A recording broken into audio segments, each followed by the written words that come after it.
Fox News alert now. North Korea on notice. President Trump appearing ready to take action against the rogue regime at this hour, tweeting this, quote, just heard Foreign Minister of North Korea speak at the UN. If he echoes thoughts of Little Rocket Man, they won't be around much longer. But are Americans ready for military action? Here to weigh in is U.S. Army Green Beret Terry Shepard.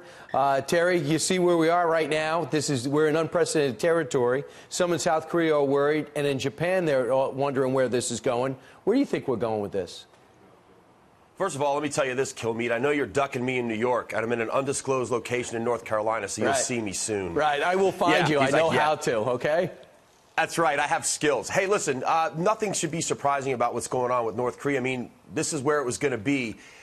Victor Davis Hanson, who is one of my favorite writers, a national treasure, wrote an article a while ago talking about what if this is the other way, like America was in control of a rogue state that was belligerent to all of our China's allies, and how long would that go on? There would have been a war already. So, I mean, there's a lot going on. We have the 2nd Infantry Divisions there. There's a lot of conventional forces.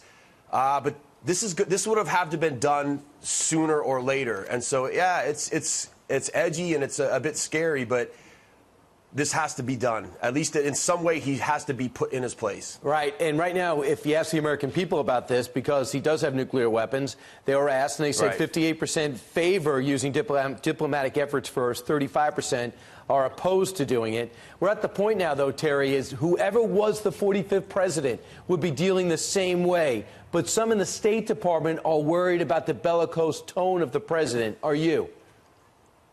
No, I'm not that worried about it. Listen, President Trump's going to be President Trump. This is how he's going to be. He's always been this way. I actually kind of filter out a lot of the way he says stuff or even what he says. But you bring a good point. Whoever was in charge right now would have to deal with this. I think President Trump's at least strong stance is the right way to go because it's gotten us nothing to this point. You know, we've placated them. We've played games with them.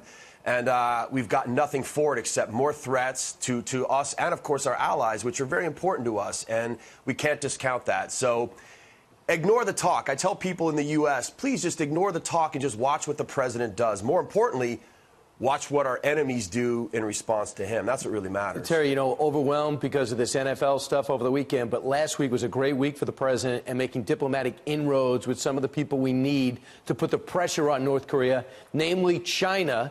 That's what I sense. He's building up the personal relationships just 8 months in. Yeah. Yeah, you're right, man. I mean, here's the thing. China, you know, North Korea has been China's pit bull for quite a long time now. And China knows this. But China also has a good gig dealing with the West. And they realize if North Korea goes too far, that money, that gig, that's going to go away. So eventually this is going to work in China's interest to curb North Korea.